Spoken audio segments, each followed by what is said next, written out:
സഹോദരങ്ങളെ, നമ്മുടെ ഉടമ്പടി ജീവിതത്തിൻ്റെ ചില വാരാന്ത്യ മാതൃകകൾ ആണ് പലപ്പോഴും ഉടമ്പടി ധ്യാനത്തിൽ എടുത്ത് ഉദ്ധരിക്കുന്നത്. ഉടമ്പടി ധ്യാനത്തിൻ്റെ വാരാന്ത്യ മാതൃകകളെന്ന് പറയുന്നത് ഉടമ്പടി ഒരു വിശ്വാസ പ്രയോഗ ജീവിതമാണ്. വളരെ പ്രാക്ടിക്കലായി, വളരെ മാത്തമാറ്റിക്കലായി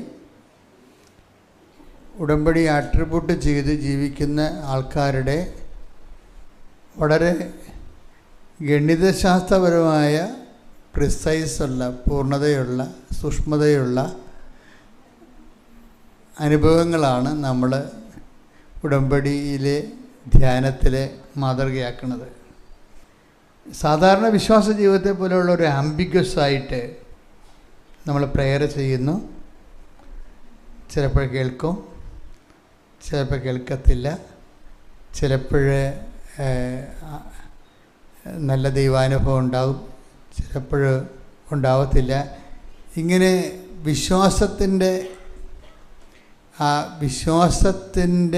പരിധി വരുന്ന, വിശ്വാസ ജീവിതത്തിൽ വരുന്ന ചില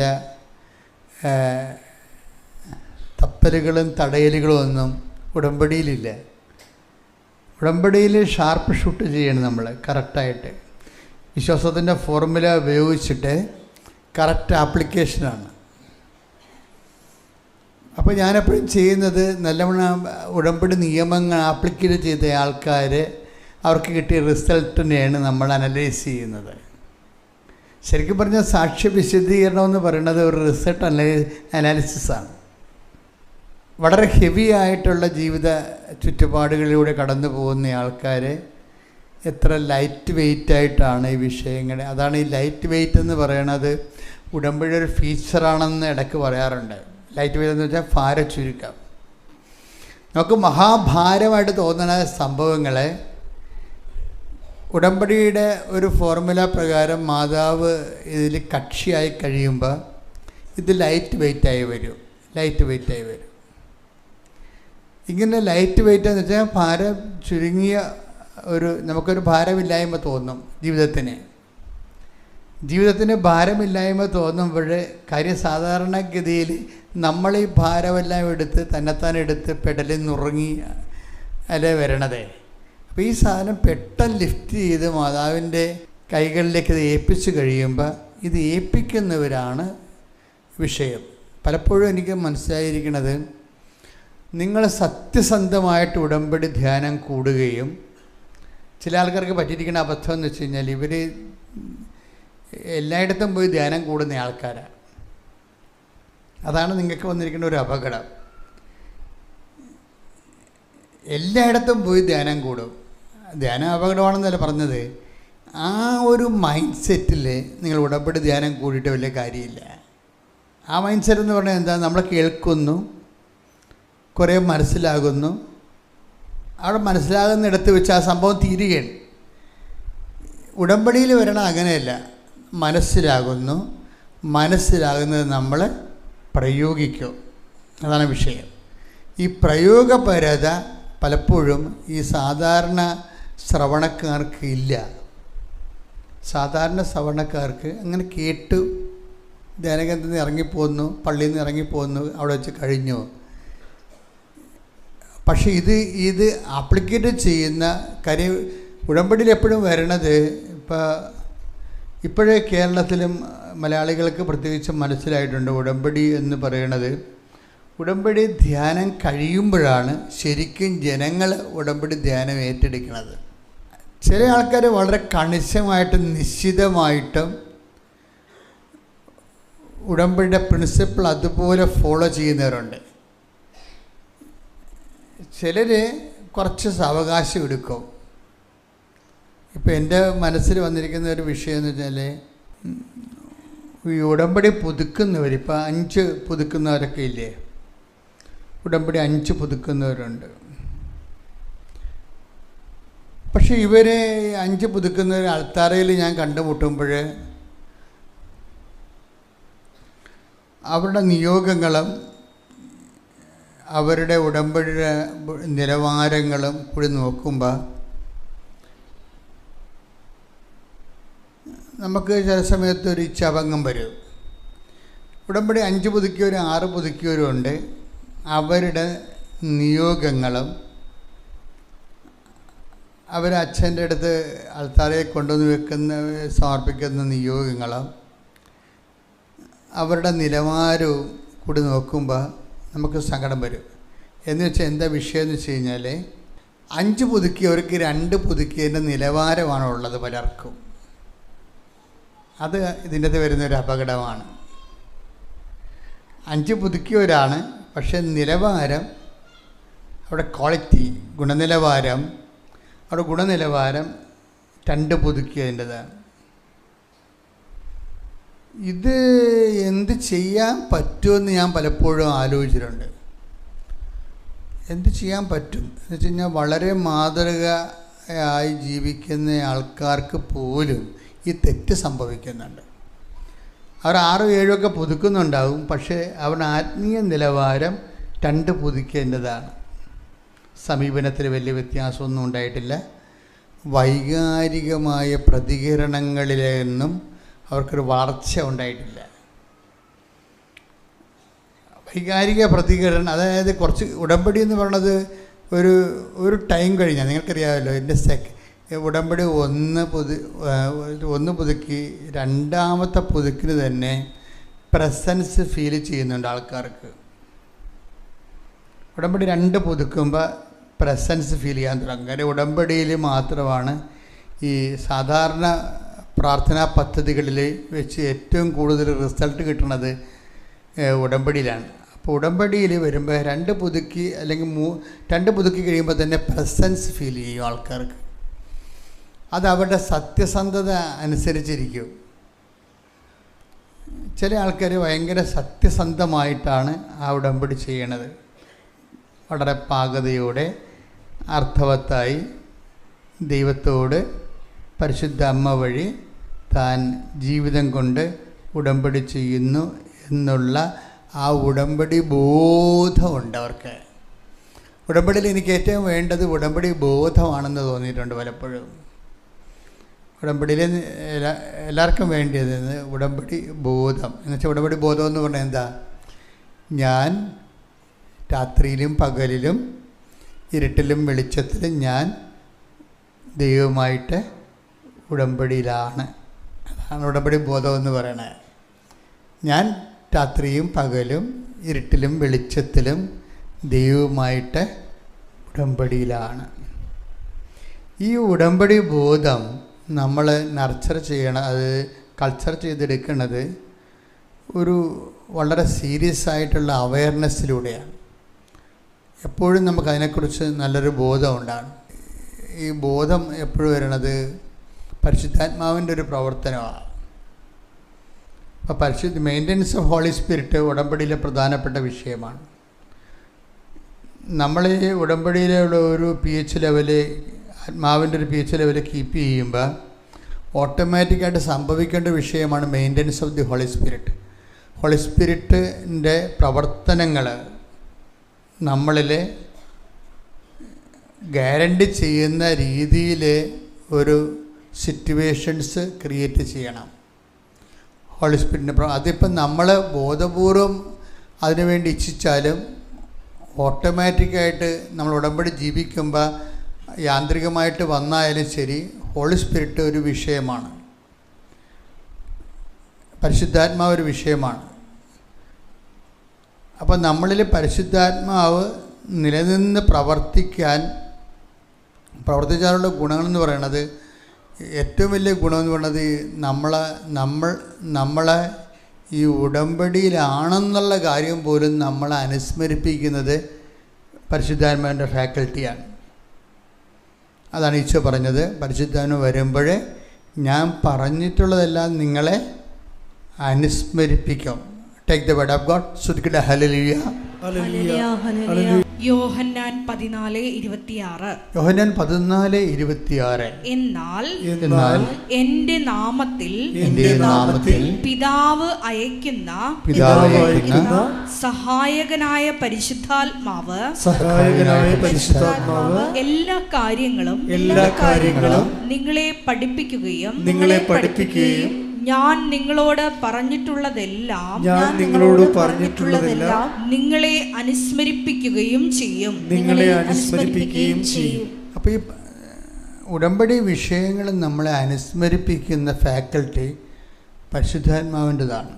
അതുകൊണ്ട് തന്നെയാണ് ഞാൻ എപ്പോഴും നിങ്ങളോട് പറയണത്, പരിശുദ്ധാത്മാവിനെ അഡ്രസ്സ് ചെയ്തുകൊണ്ട് വേണം നമ്മൾ എങ്ങനെ ഏത് രാത്രിയായാലും പകലായാലും എന്ത് ചെയ്യുവാനായാലും എന്ത് തിരക്കിലായാലും എന്ത് കാര്യത്തിൽ ഇൻവോൾവ് ആയാലും നിങ്ങളുടെ ഒരു കണ്ണ്, ഇപ്പം നമ്മളറിയാം, നിങ്ങൾ അമ്മമാർ കുഞ്ഞുങ്ങളെ തൊട്ടിലിട്ടിട്ട് ചിലപ്പോൾ അടുക്കളയിൽ എന്തെങ്കിലുമൊക്കെ ജോലി ചെയ്യും. പക്ഷെ അടുക്കളയിലൊക്കെ ഇങ്ങനെ കറിക്കരിയൊക്കെ ചെയ്തുകൊണ്ടിരിക്കുന്ന സമയത്തായാലും അമ്മയുടെ ഒരു മനസ്സ് തൊട്ടിലായിരിക്കും എപ്പോഴും, കൊച്ചുണർന്നിട്ടുണ്ടോ എന്നറിയാൻ വേണ്ടി.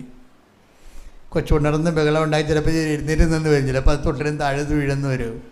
അപ്പം അതുകൊണ്ട് വേറെ ആരും ഇല്ലയെന്നുണ്ടെങ്കിൽ അടുക്കളയിൽ അമ്മയുടെ ഒരു മനസ്സ് എപ്പോഴും തൊട്ടിലായിരിക്കും. ഏതാണ്ട് ഇതുപോലെ നിങ്ങളുടെ ഫാക്കൽറ്റിയെ ട്രെയിൻ ചെയ്യണം. നിങ്ങൾ എന്ത് വ്യാപാരങ്ങളിൽ ഇടപാടുകളിലൊക്കെ ചെന്ന് വിട്ടാലും നിങ്ങളുടെ ഒരു മനസ്സ് എപ്പോഴും പരിശുദ്ധാത്മാവിൻ്റെ മെയിൻ്റെനൻസിലുണ്ടാകണം. എൻ്റെ മക്കളെ എന്തിനാ അച്ഛൻ ഇങ്ങനെ പറയണമെന്ന് ചോദിച്ചു കഴിഞ്ഞാൽ, ഇങ്ങനെ നമ്മൾ ഒരു ഉത്തരവാദിത്വം, ആധ്യാത്മിക ഉത്തരവാദിത്വം, പരിശുദ്ധാത്മാവിനെ മെയിൻറ്റെയിൻ ചെയ്യുക എന്നുള്ള ഉത്തരവാദിത്വം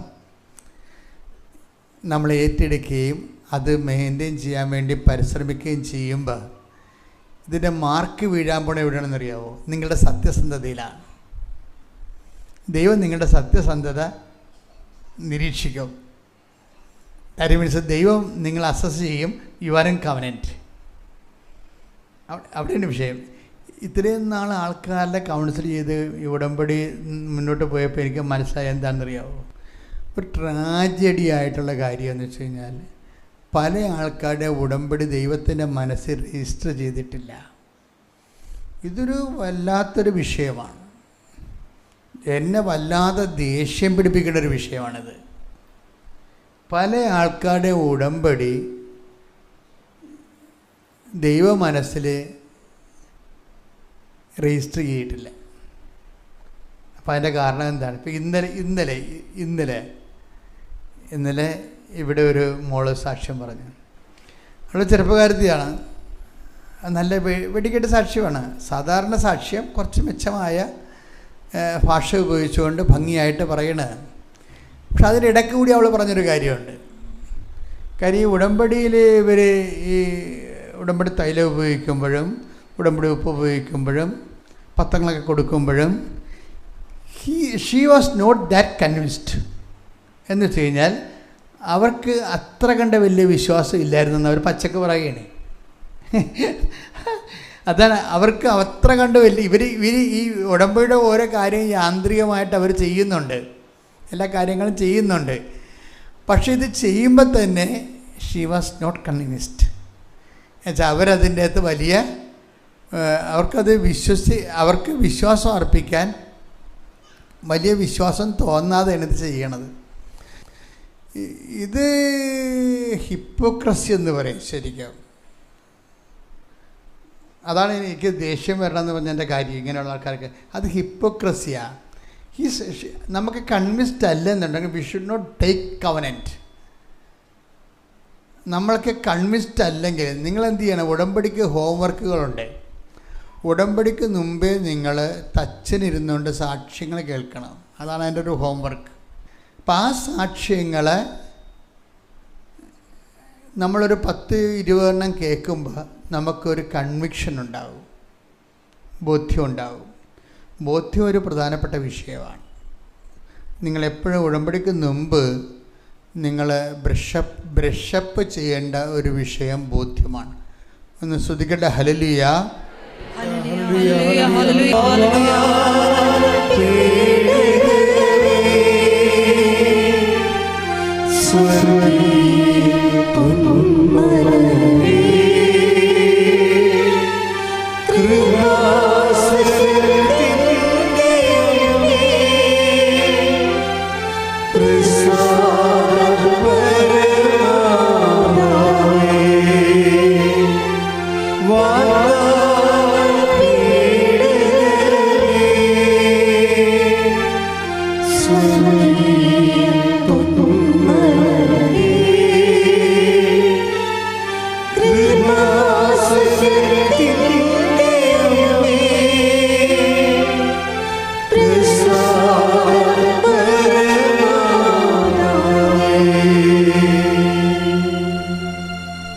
പരിശുദ്ധ പരമദിവ്യകാരുണ്യത്തിന് എന്നേരവും ആരാധനയും സ്തുതിയും പുകഴ്ചയും ഉണ്ടായിരിക്കട്ടെ. പരിശുദ്ധ പരമദിവ്യകാരുണ്യത്തിന് എന്നേരവും ആരാധനയും സ്തുതിയും പുകഴ്ചയും ഉണ്ടായിരിക്കട്ടെ.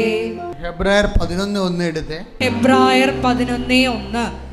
വിശ്വാസം എന്നത് പ്രത്യാശിക്കുന്നവ ലഭിക്കുമെന്ന ഉറപ്പും കാണപ്പെടാത്തവ ഉണ്ട് എന്ന ബോധ്യവുമാണ്. നമ്മൾ ഉടമ്പടി എഴുത്തെന്നും പറഞ്ഞ് നമുക്ക് കിട്ടാൻ പോകുന്ന അനുഗ്രഹങ്ങളൊന്നും ആ സമയത്ത് റെഡിമെയ്ഡായിട്ട് ചിലപ്പോൾ നമുക്ക് കിട്ടണമെന്ന് നിർബന്ധമില്ല, ആ സമയത്ത് കിട്ടത്തില്ല. പക്ഷെ നമുക്ക് കിട്ടുമെന്നുള്ളൊരു ഉറപ്പ്, അത് പ്രധാനപ്പെട്ട വിഷയമാണ്. ഈ ഉറപ്പില്ലാത്തവർ പിന്നെ ഈ കാര്യങ്ങളൊക്കെ ചെയ്യുമ്പോൾ യാന്ത്രികമായി പോകും, ഹിപ്പോക്രസി ആയിപ്പോവും, കാപ്പട്യമായി പോകും. ഇതിനകത്തൊരു ഒരു അംശം, ദൈവവുമായിട്ടുള്ള ഇടപാടുകളിൽ ഒരു അംശം ഒരു പകുതി എന്ന് പറയുന്നത് കാണപ്പെടാത്തതാണ്.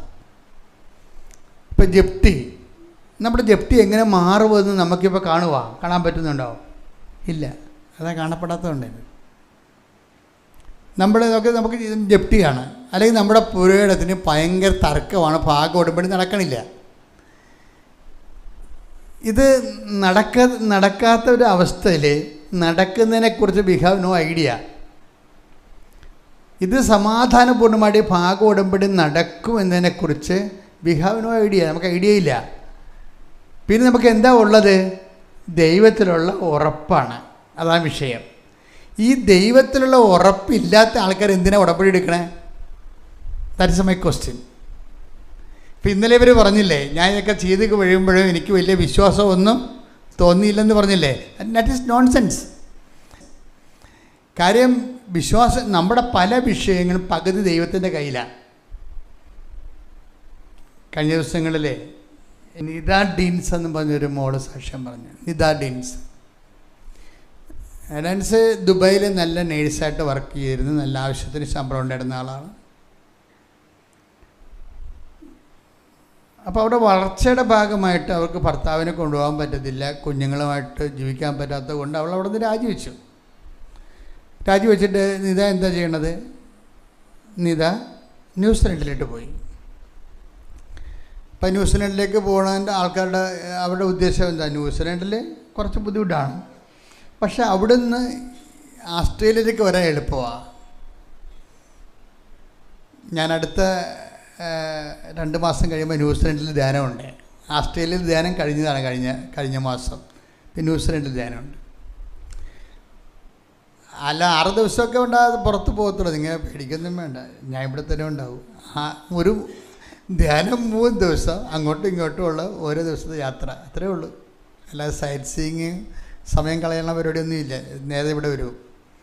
ഇപ്പം എൻ്റെ വിഷയം എന്ന് പറയണത്, ഈ ന്യൂസിലൻഡിൽ അവർ ചെന്നെങ്കിലും വിസ കാലാവധി 6 മാസമാണ്. വിസ കാലാവധി അവസാനത്തെ ഒരാഴ്ച ജീവിതം ഇപ്പം ചൂട് പിടിച്ച് കണ്ട.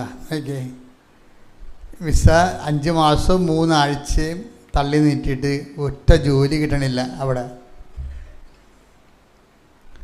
ഇവരുടെ അവസ്ഥ എന്ന് പറഞ്ഞാൽ ഭയങ്കര സങ്കടമാണ്. ഭയങ്കര സങ്കടം എന്ന് വെച്ച് കഴിഞ്ഞാൽ, ഒന്നാമത്തെ ദുബായിലെ നല്ല ജോലി നഷ്ടപ്പെടുത്തിയതിൽ നാട്ടുകാരും കൂട്ടുകാരും ഒക്കെ ഇവരുടെ തലേ കയറുന്ന അവസ്ഥയാണ്. ഇനി അതിൻ്റെ പേരിൽ സ്വന്തം റിസ്ക്കാണ്. ജീവിതം എന്ന് പറഞ്ഞാൽ റിസ്ക്കാണല്ല, ദൈവത്തിൻ്റെ കൂടെ എടുക്കുന്ന റിസ്ക്കാണ്. റിസ്ക് എടുക്കുന്നതിന് കുഴപ്പമില്ല. ചില അണ്ണന്മാർ ദൈവത്തിൻ്റെ കൂടെ റിസ്ക് എടുക്കും. ദൈവത്തിൻ്റെ കൂടെ റിസ്ക് എടുക്കണമെന്ന് പറഞ്ഞത് നമ്മൾക്ക് അതായത് ദൈവത്തിൻ്റെ കൂടെ ജീവിക്കുന്ന റിസ്ക്കേ നമുക്കുള്ളൂ, ബാക്കി റിസ്ക് ഇല്ല. ചിലർ ദൈവത്തിൻ്റെ കൂടെ റിസ്ക് എടുക്കും, ഭയങ്കരമായ അവർ സ്കോർ ചെയ്യണ കാണാം. അപ്പം ദൈവത്തിൻ്റെ കൂടെ എടുക്കുമ്പോൾ ഉണ്ടാകുന്ന റിസ്ക് എന്ന് പറഞ്ഞാൽ എന്താണെന്ന് വെച്ച് കഴിഞ്ഞാൽ എനിക്ക് മനസ്സിലായത്, ഇത്രയും നാൾ ആൾക്കാർ നിങ്ങളുമായിട്ടൊക്കെ ജീവിച്ചപ്പോൾ മനസ്സിലായത്, ദൈവത്തിൻ്റെ കൂടെ ജീവിക്കുന്ന റിസ്ക് എന്ന് പറയണത്, റിസ്ക് എടുക്കുന്നത് വെച്ചാൽ ദൈവത്തിൻ്റെ കൂടെ ജീവിക്കുന്ന റിസ്ക് മാത്രമുണ്ട്, അത് റിസ്ക്കാണ്. കാര്യം നമ്മൾക്ക് കട്ടൻ്റെ നിലപാട് വേണം.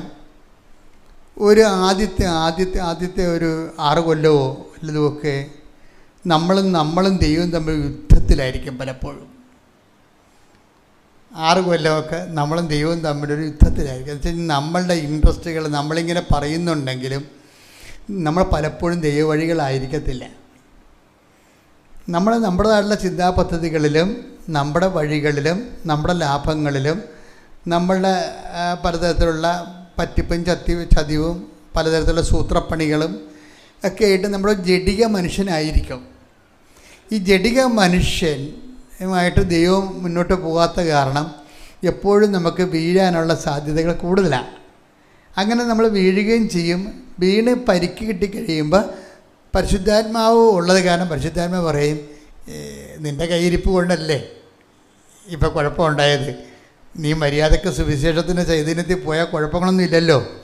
അപ്പോൾ പരിശുദ്ധാത്മാവ് ഉള്ളത് കാരണം പരിശുദ്ധാത്മാവ് നമ്മളെ പഠിപ്പിക്കണത് പഠിപ്പിക്കുമെന്ന് പറഞ്ഞില്ലേ, പഠിപ്പിക്കണ ഇതാണ്, ദൈവത്തിൻ്റെ കൂടെ നടക്കാനാണ് ഈ പരിശുദ്ധാത്മാവ് നമ്മളെ പഠിപ്പിക്കണത്. ദൈവത്തിൻ്റെ കൂടെ നടക്കുന്നതിന് ആദ്യത്തെ ഈ 6 കൊല്ലം, ഞാൻ 6 എന്നാണ് പറയണത് സാധാരണ, അതിൽ കൂടുതലില്ല, കുറവേ ഉണ്ടാകത്തുള്ളൂ. ചിലർക്ക് 3 കൊല്ലം 2 കൊല്ലമൊക്കെ ഉണ്ടാകത്തുള്ളൂ. ഈ ആദ്യത്തെ 6 കൊല്ലം ദൈവമായിട്ട് ജീവിക്കാൻ നമ്മുടെ ലോകാരൂപിയും ജഡികത്വവും ഒക്കെ ആയിട്ട് ഭയങ്കര യുദ്ധത്തിലായിരിക്കും.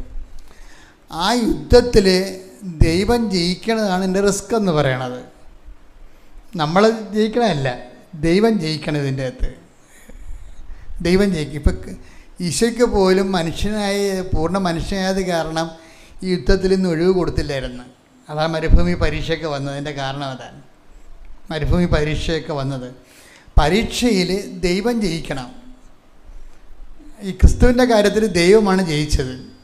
അവസാനം വരെ ക്രിസ്തു പറയുമായിരുന്നു, നിൻ്റെ ദൈവ കർത്താവിനെ ആരാധിക്കണം, അവന് മാത്രമേ ആരാധിക്കാവെന്ന് എഴുതിയിരിക്കുന്നത്. എല്ലാം ആ പരീക്ഷകളെല്ലാം അവസാനിക്കുന്നത് ദൈവത്തിന് മാർക്ക് വീണുകൊണ്ടാണ് അവസാനിക്കുന്നത്, നമുക്ക് മാർക്ക് വീണുകൊണ്ടല്ല.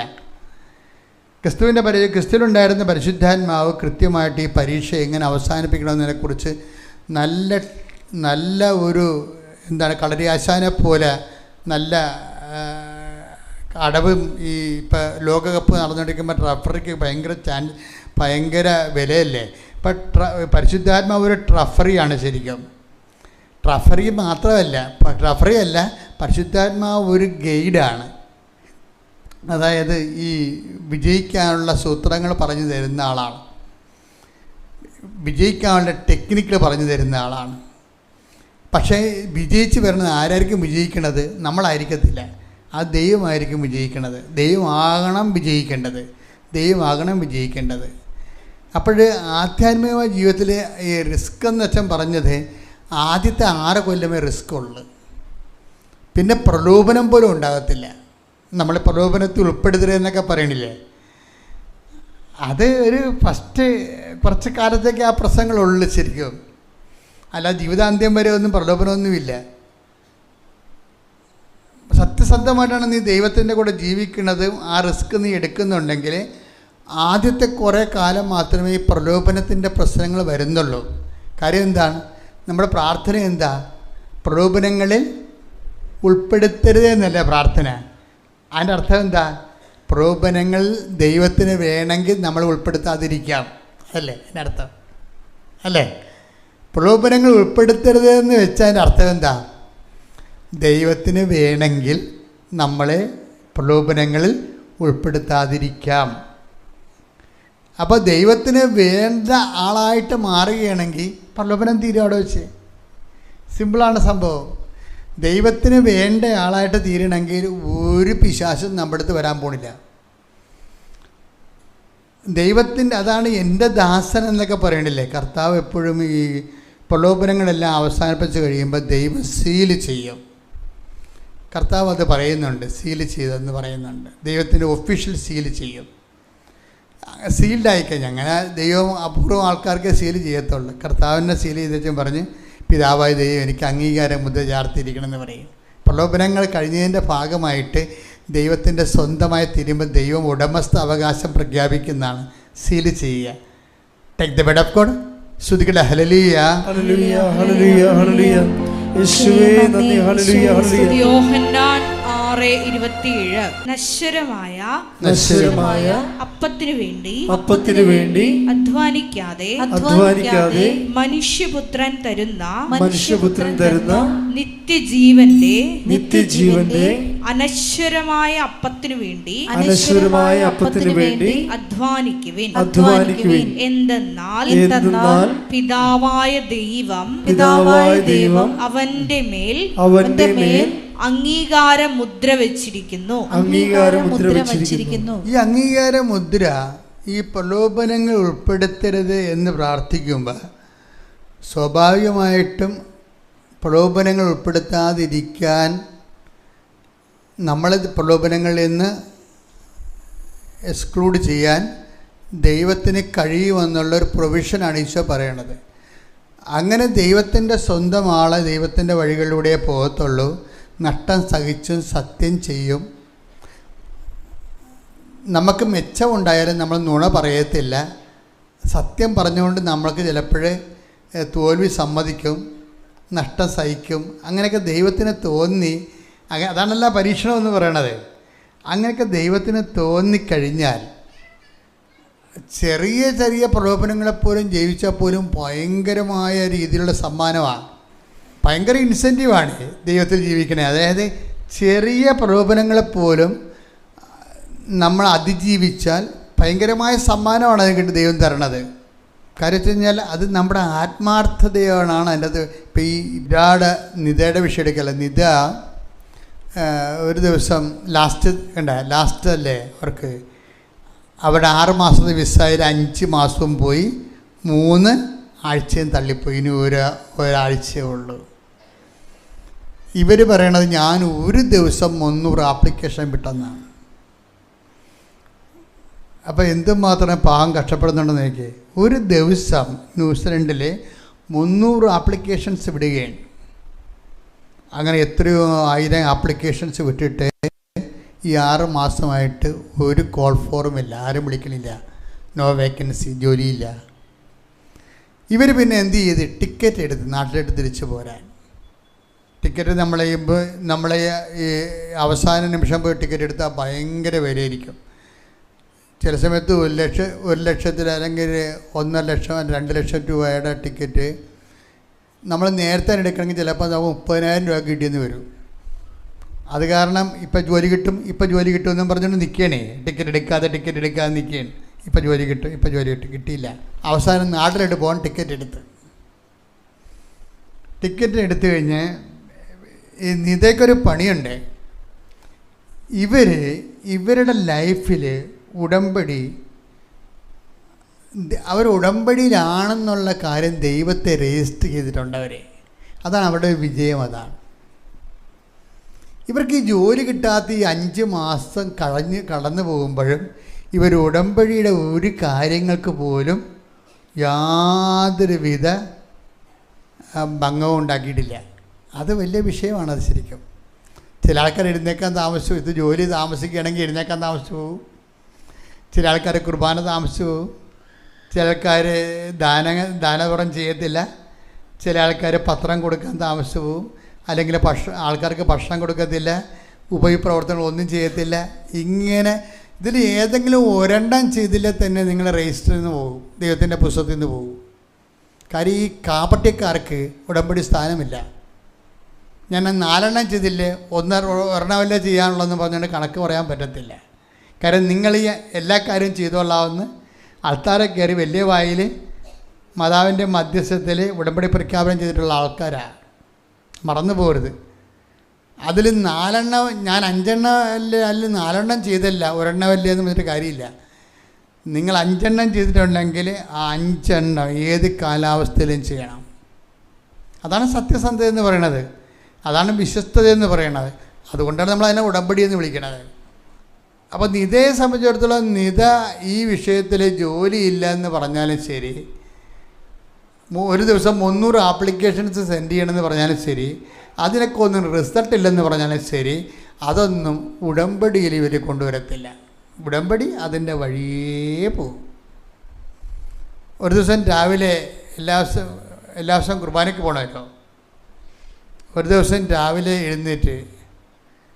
എഴുന്നേറ്റപ്പോൾ ഭയങ്കരമായി ആലിപ്പഴം വീഴുകയാണ്. ആലിപ്പഴം എന്ന് പറയുന്നത് അവിടെ ഈ മഞ്ഞ് കട്ട വീഴും, 1 കിലോ 2 കിലോ ഒക്കെ കട്ട വീഴും. അപ്പോൾ നമ്മൾ ഏത് കുടയും പിടിച്ചുകൊണ്ട് പോയാലും തലേ വന്ന് ഈ സാധനം വീഴും. 1 കിലോ 1.5 കിലോ തൊട്ട് 100 ഗ്രാമിൻ്റെ കട്ട വരെ ഈ മഞ്ഞ് കട്ട വന്ന് വീഴും. അപ്പോൾ ഒരു മനുഷ്യൻ പുറത്തിറങ്ങത്തില്ല.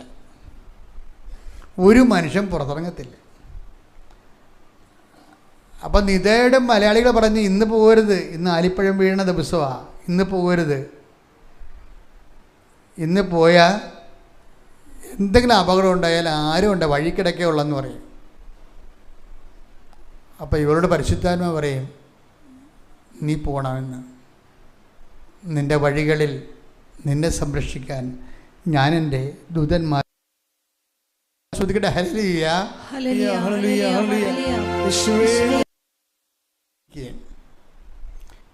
ഇങ്ങനെ ഇരിക്കുമ്പോഴുണ്ടാകുന്നൊരു വിഷയം, ഇതാരാണ് ഇവിടെ ഇരുത്തണത്? അതായത് എന്തെങ്കിലും ഒന്ന് സംഭവിക്കണ മുമ്പ് നമ്മുടെ ജീവിതത്തിൽ ഓരോരോ ഘട്ടങ്ങളെക്കുറിച്ചും ദൈവത്തിന് വളരെ, അതായത് ആൾക്കാർ എപ്പോഴും മനസ്സിലാക്കേണ്ടത്, ഈ ലോകത്ത് നീ മാത്രമേ ഉള്ളൂ എന്ന് വിചാരിച്ചോ? ഈ ലോകത്ത് ഇത്രയും ആൾക്കാരുണ്ട്, 10-800 കോടി ആൾക്കാരുണ്ടെങ്കിലും ദൈവത്തിൻ്റെ ഒരു രീതി എന്ന് പറയണത് ഈ ലോകത്ത് നീ മാത്രമേ ഉള്ളെന്ന രീതിയിലാണ് ദൈവം പെരുമാറുന്നത്. ഞാൻ പല ആൾക്കാരുടെ ദൈവാനുഭവത്തെ സ്കാൻ ചെയ്യുമ്പോൾ കിട്ടുന്ന റിസൾട്ട് അതാണ്. ഈ ലോകത്ത് 800 കോടി ആൾക്കാരുണ്ടെങ്കിലും ദൈവം കാണുന്നത് ഈ ലോകത്ത് നീ മാത്രമേ ഉള്ളെന്നാണ്. ഓരോരുത്തർക്കും കിട്ടുന്ന അനുഭവങ്ങൾ അതാണ്. ഇനി തിരിച്ച് ഈ ആൾക്കാർക്ക് അങ്ങനെ എന്താ അവർ ദൈവം അവരെക്കുറിച്ച് അങ്ങനെ ചിന്തിക്കാൻ എന്താണ്? അവരങ്ങനെയാണ് ചിന്തിക്കണേ, അതാണ് പ്രശ്നം. ഈ ലോകത്ത് എനിക്ക് ദൈവം മാത്രമേ ഉള്ളെന്നാണ് ചിന്തിക്കണവർ. അപ്പോൾ ഈ ദൈവവും നമ്മളും തമ്മിലുള്ള ജീവിതം എന്ന് പറയുന്നത് ഒരു ഏകസ്ഥ ജീവിതമാണ് ശരിക്കും. അവിടെ ആരുടെ അഭിപ്രായങ്ങൾക്ക് പ്രത്യേകിച്ച് വിലയൊന്നുമില്ല. അപ്പോൾ ഇവരവിടെ തന്നെ ഇരിക്കുകയാണ്, കുർബാനയും കഴിഞ്ഞിട്ട് കർത്താവിൻ്റെ അടുത്ത് ഇരിക്കുകയാണ്. ഇരിക്കണ സമയത്തൊരു സംഭവം നടക്കും. ഒരു നീലസാരി ഉടുത്ത ചേടുത്തി എവിടുന്നോ കയറി വരും. ആ പള്ളിയിൽ സാരി ഉടുത്ത് ആരും പോകാറില്ല, ഇംഗ്ലീഷ് പള്ളിയാണ്. നമ്മുടെ ആൾക്കാർ തന്നെ അവിടെ ചെല്ലുമ്പോൾ, ഞാൻ ചെല്ലുന്ന എല്ലാ രാജ്യങ്ങളിലും നമ്മുടെ ആൾക്കാർ സാരിയൊന്നും ഉടുക്കുന്നില്ല. വല്ല ഓണത്തിന് വല്ല കളിക്ക് വേണ്ടി ഉടുക്കണമെന്നല്ലാതെ അവരാരും സാരി ഉടുക്കത്തില്ല.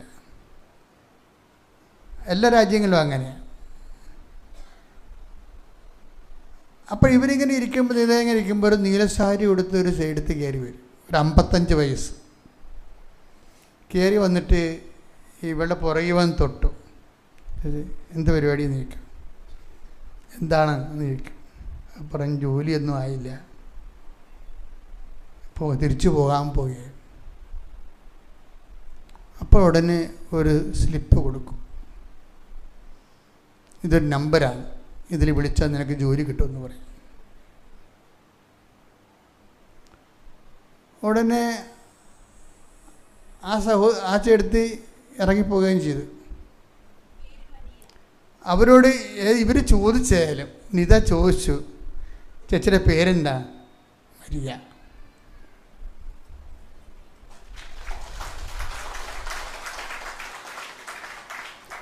ഞാൻ നിങ്ങൾക്ക് ആദ്യം കേൾക്കുന്നവർക്ക് ഇതൊക്കെ കണ്ട് എന്തോ ഒരു ഫാബ്രിക്കേഷൻ സ്റ്റോറി പോലെ തോന്നും. പക്ഷേ ഉടമ്പടിയിൽ ജീവിക്കുന്ന ആൾക്കാർക്ക് തോന്നത്തില്ല. കാരണം ഇതുപോലെയുള്ള അതേ അനുഭവങ്ങൾ നേരത്തെ ഒരു 100 കണക്കിന് സംഭവിച്ചിട്ടുണ്ട്. ഇങ്ങനെ വരുന്ന ആൾ എപ്പോഴും വെളിപ്പെടുത്തുന്ന പേര് മരിയ എന്നായിരിക്കും. ഇങ്ങനെ വരുന്ന ആൾക്കാർ വെളിപ്പെടുത്തുന്ന പേര് മരിയ എന്നായിരിക്കും. അത് ഒരു അനുഭവമല്ല കിടക്കുന്നത്, ഒറ്റപ്പെട്ട അനുഭവമല്ല ഇത് കുറേ ഉണ്ട്. ഇങ്ങനെ യൂട്യൂബിൽ നോക്കിയാൽ മനസ്സിലാവും. ഉടമ്പടി നമുക്കൊന്നും പിടിച്ചാൽ കിട്ടാത്ത രീതിയിലാണ് സംഭവം പോണത്. ഉടമ്പടിയുടെ കാലത്ത്, ഉടമ്പടി തരുന്ന കാലത്ത് ഒരിക്കലും എനിക്ക് മനസ്സിലായി ദൈവാനുഭവത്തിൻ്റെ പുതിയ കാലഘട്ടം തുടങ്ങാൻ പോകുകയാണെന്ന്. ദൈവാനുഭവത്തിൻ്റെ ഒരു പുതിയ കാലഘട്ടം. ദൈവം തൻ്റെ മനുഷ്യരോട് അവൻ്റെ കണ്ണീരിൻ്റെ കാലത്ത് തന്ന വാഗ്ദാനങ്ങളെല്ലാം പാലിക്കണത് കാണാം. 57-ാം സങ്കീർത്തനത്തിൽ എഴുതിയിട്ടുണ്ട്, വിനാശത്തിൻ്റെ കാലത്ത് തൻ്റെ ചിറകിൻ്റെ കീഴിലെ ഞാൻ നിന്നെ ഒളിപ്പിച്ചു എന്ന്. 57-ാം സങ്കീർത്തനം എടുത്ത 1-ാമത്തെ വാക്യം. സ്തുതിക്കട്ടെ, ഹല്ലേലൂയ.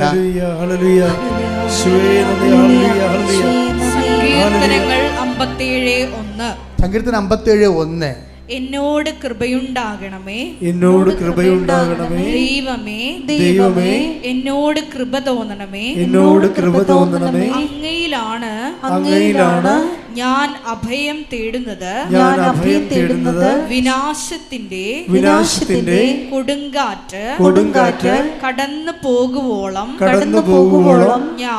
ഞാൻ അങ്ങയുടെ ചിറകിൻ കീഴിൽ ശരണം പ്രാപിക്കുന്നു.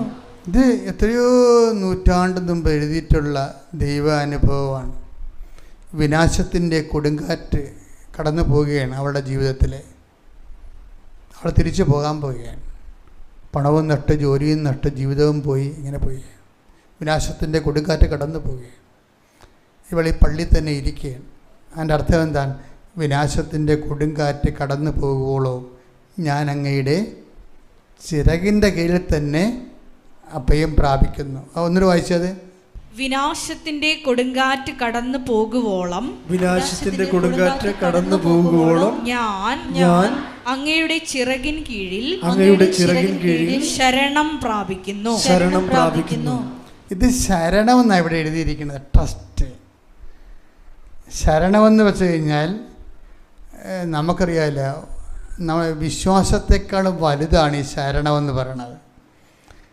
വിശ്വാസത്തിൽ പോലും ഒരു ചെറിയൊരു വൈബ്രേഷനുണ്ട്. ശരണത്തിൽ വൈബ്രേഷനില്ല, വൈബ്രേഷൻ്റെ ഓപ്ഷനില്ല. ഐദർ ഓറില്ല ശരിക്കും, അതല്ലെങ്കിൽ ഇതില്ല, ഒന്നേ ഉള്ളൂ.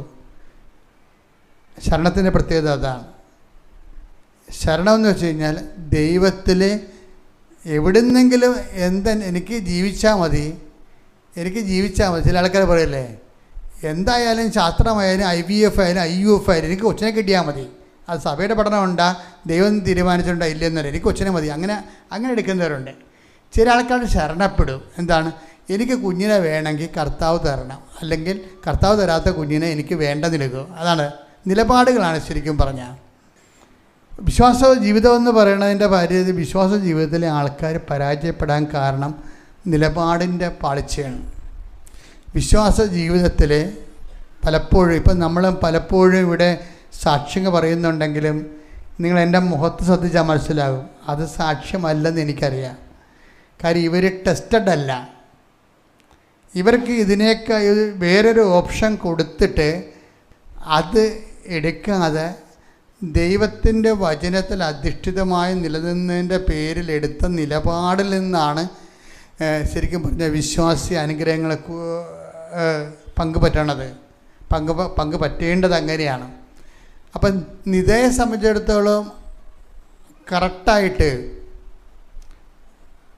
അവൾ ദൈവസന്നിധി വിട്ടുപോകാതെ കർത്താവിൻ്റെ ഈ വിനാശത്തിൻ്റെ കാലത്ത് കൊടുങ്കാറ്റ് കടന്നു പോകുമ്പോഴും കർത്താവിൻ്റെ ചിറകിൻ്റെ കീഴിലാണ്. അപ്പോൾ ഈ വിഷയം ഇതിന് ശരണമെന്നാണ്. ഞാനങ്ങയുടെ ചിറകിൻ്റെ കീഴിൽ ശരണപ്പെടുന്നു എന്നാണ് പറയണത്. വരുന്നൊരു വിഷയമെന്ന് പറയണത് വിനാശത്തിൻ്റെ കൊടുങ്കാറ്റ് പലർക്കും ഉണ്ടാകും. അത് കടന്നു പോകുമ്പോഴും പല ആൾക്കാരും കർത്താവിൻ്റെ ചിറകിൻ്റെ കീഴിലായിരിക്കണമെന്ന് നിർബന്ധമില്ല. അതാണ് വരുന്ന വിഷയം. ഇത് ടെസ്റ്റഡ് അല്ലാത്ത കാരണം ദൈവം ഈ സംഭവം തിരിഞ്ഞു നോക്കത്തില്ല. അതായത് നിങ്ങളെ ഇപ്പോൾ ഇതിനേക്കാൾ ഇപ്പോൾ നമ്മൾ ദൈവത്തിൻ്റെ അല്ലാത്തൊരു മാർഗങ്ങളിലൂടെ ഒരു ജോലി കിട്ടും എന്ന് വിചാരിച്ചാൽ, വരപ്രസാദം നഷ്ടപ്പെടുത്തിക്കൊണ്ട് ഒരു ജോലി വാങ്ങിക്കാം എന്ന് വിചാരിച്ചാൽ, ഒരു 90% ആൾക്കാരും ആ ജോലിയല്ലേ വലുത് എന്ന് വിചാരിച്ചുകൊണ്ട് നിലനിൽക്കേണ്ട ആദ്യം എന്നൊക്കെ പറഞ്ഞിട്ട് അവർ ദൈവത്തിൻ്റെ വഴികളിലല്ലാതെ ഒരു തീരുമാനമെടുക്കും. തീരുമാനമെടുക്കുമ്പോൾ വരുന്ന ഒരു പ്രശ്നം എന്ന് വെച്ച് കഴിഞ്ഞാൽ, ഇനി ഭാവിയിലുണ്ടാകുന്ന എല്ലാ വിഷയങ്ങൾക്കും നിൻ്റെ നിലവാരം ഇത് തന്നെയാണ്. എന്താണ്? തരം കിട്ടിയ ദൈവത്തിനെയും പറ്റിക്കും. കാര്യം ഇവർക്ക് പപ്പു ഊതിയാലും പരമ ഊതിയാലും ഊത്ത് കെട്ടാൽ മതി എന്ന് പറഞ്ഞില്ലേ. ഇതൊരു നിലപാടാണത്. ശാസ്ത്രം തന്നാലും ശരി, സഭയുടെ നിയമം പാലിച്ചില്ലെങ്കിലും ശരി, എനിക്ക് കൊച്ചിനെ കിട്ടിയാൽ മതി എന്ന് പറയത്തില്ലേ. ഇതൊരു വിശ്വാസിയുടെ നിലപാടല്ല. അതാണ് വിഷയം. പല ആൾക്കാരുടെയും വിഷയം, ഇപ്പം നിങ്ങൾക്ക് കോൺട്രാസെപ്ഷൻസ് ഉപയോഗിക്കാൻ പാടില്ല.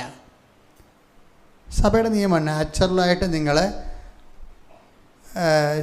ശാരീരികമായ കാര്യങ്ങളെ ക്രമീകരിക്കാൻ പഠിക്കണം. അതിന് ഡോക്ടേഴ്സിൻ്റെ അസിസ്റ്റൻസ് വാങ്ങിക്കാം എന്നുള്ളതാണ്. അല്ലാതെ നമ്മൾ ആൾക്കാർ ഉപയോഗിക്കുന്ന, ദൈവത്തെ അറിയാത്ത ആൾക്കാർ ഉപയോഗിക്കുന്ന കോൺട്രാസെപ്ഷൻസ്, ഗർഭനിരോധന മാർഗ്ഗങ്ങൾ ഉപയോഗിക്കാൻ നമുക്ക് മാർഗ്ഗമില്ല. അതൊക്കെ അവിടെ കിടക്കും. ഞാൻ എൻ്റെ ജീവിതം, എൻ്റെ ശരീരം എൻ്റെതെന്നൊക്കെ പറഞ്ഞുകൊണ്ട് ചില ആൾക്കാർ എടുക്കത്തില്ലേ. നിലപാടുകളിൽ വരുന്നൊരു വിഷയം, നിൻ്റെ നിലപാടുകൾ പലപ്പോഴും ശുദ്ധതയ്ക്കെതിരായിരിക്കും നിലപാട് വരണത്. ശുദ്ധതയ്ക്കെതിരെ നീ നിലപാടെടുത്തിട്ട് അനുഗ്രഹത്തിൻ്റെ കാര്യം പറയുമ്പോൾ ദൈവത്തിൽ നിന്ന് അടിച്ചു മാറ്റാമെന്ന് വിചാരിച്ചു കഴിഞ്ഞാൽ വിഷയമുണ്ടാകും. അതുകൊണ്ടാണ് ഈ 2 ആഴ്ച ഒരിക്കൽ കുമ്പസാരം വെച്ചിരിക്കുന്നതിൻ്റെ കാരണവും. കുമ്പസാരിക്കാൻ പറ്റാത്ത സഭക്കാർക്കും വ്യക്തികൾക്കും അവർ മനസ്സാക്ഷി ശുദ്ധമായി സൂക്ഷിക്കണമെന്ന് പറഞ്ഞതിൻ്റെ കാരണവും നിങ്ങൾ ഉടമ്പടി ചെയ്യണത് ദൈവത്തിൻ്റെ കൂടെ ആയതുകൊണ്ടാണ്. ഉടമ്പടി ഒരു കോൺഷ്യസ് ആണ് ശരിക്കും പറഞ്ഞാൽ.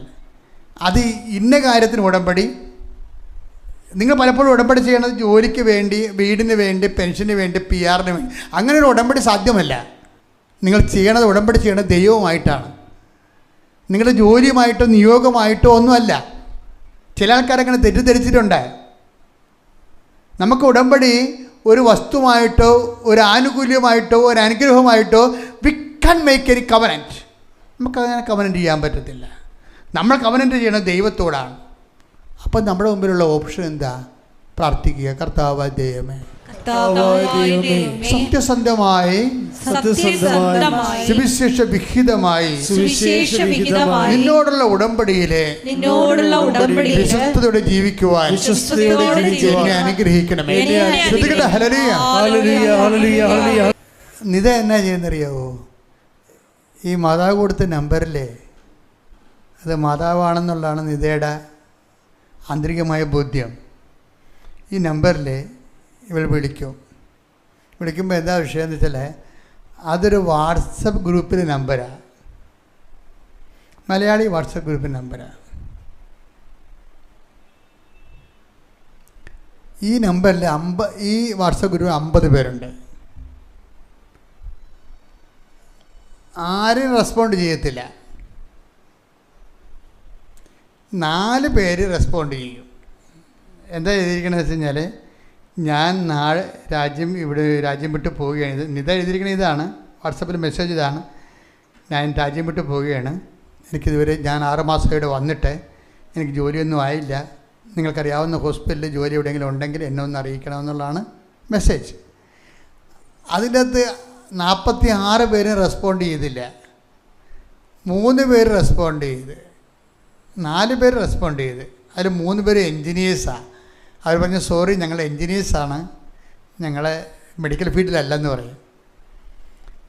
അപ്പോൾ ഇനി 49 കഴിഞ്ഞിട്ട് ഒരാൾ റെസ്പോണ്ട് ചെയ്യും. അയാൾ റെസ്പോണ്ട് ചെയ്തിട്ടും പറയും, വെയിറ്റ് ചെയ്യുക, എൻ്റെ വൈഫിൻ്റെ ഹോസ്പിറ്റലിൽ ഒരു ജോലിക്ക് സാധ്യതയുണ്ട്. അപ്പോൾ ഹോസ്പിറ്റലിന് നമ്പർ കൊടുക്കും. അത് വിത്തിൻ നോ ടൈം ആ ഹോസ്പിറ്റലിൽ അവൾ അപ്പോയിൻ്റ് ആകും ഉടനെ.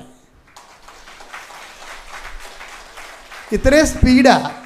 ഈ ആലിപ്പഴം പറഞ്ഞ് വീട്ടിൽ ഇരുന്നെങ്കിൽ തിരിച്ച് വെറും കൈയോടെ പോരേണ്ടി വന്നേനെ. ഈ ആലിപ്പഴമൊക്കെ ഇട്ടിരിക്കണതിൻ്റെ കാര്യം, നീ റിസ്ക് എടുത്തിട്ട് ഇതിനെ കവർ ചെയ്യാൻ വേണ്ടിയാണ്. നമ്മൾ അനുഗ്രഹിക്കുന്നതിന് മുമ്പ്, നമുക്ക് ഒരു പ്രസാദത്തിന് മുമ്പ് നമുക്കൊരു പ്രലോഭനം ഉണ്ടാവും, പോണ വേണ്ടേ എന്നുള്ളത്. ഇതിൽ ജയിക്കണത് പരിശുദ്ധാത്മാവിൻ്റെ ഒരു നിങ്ങളിലുള്ള പ്രവർത്തനം പോലെ ഇരിക്കും. അത് എപ്പോഴും നമ്മൾ ശ്രദ്ധിക്കണം. നമ്മൾ അനുഗ്രഹിക്കുന്നതിന് മുമ്പ്, എല്ലാ അനുഗ്രഹത്തിനും മുമ്പും ഇതുപോലെ ഒരു ടെൻഷനോ, ഇപ്പം എനിക്ക് ഈ കളികൾ അറിയാവുന്നത് കൊണ്ട് ഞാൻ സഹിച്ച് പിടിച്ച് നിൽക്കും.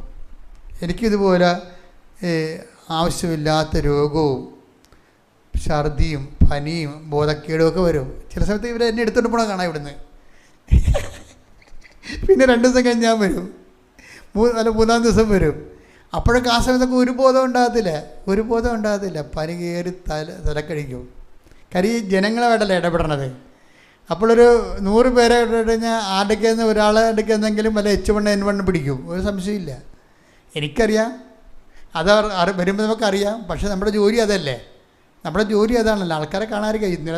ഇന്നലെ തന്നെ ഒരു 27 രോഗികളെ കണ്ട്, ഏറ്റവും ഗുരുതരമായ രോഗികളെ.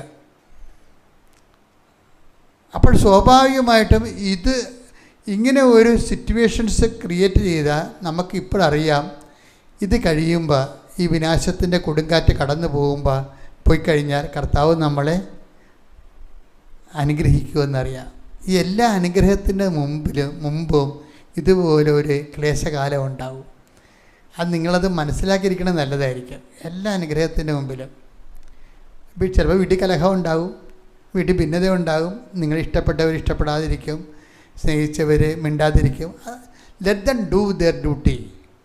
കർത്താവിൻ്റെ ഒരു തീരുമാനം കണ്ടിട്ടുണ്ട്. എന്ത് രസമാണെന്നറിയാവോ?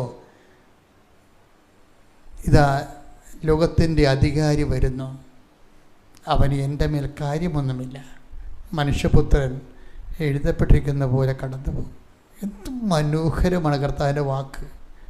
ഇങ്ങനെ ലോകത്തിൻ്റെ അധികാരം പിശാചും പ്രലോഭനമൊക്കെ വരും, എൻ്റെ മേൽ കാര്യമൊന്നുമില്ല, എന്നെക്കുറിച്ച് ഉടമ്പടി പ്രകാരം ഞാൻ ജീവിക്കും. അതാണ് വിഷയം.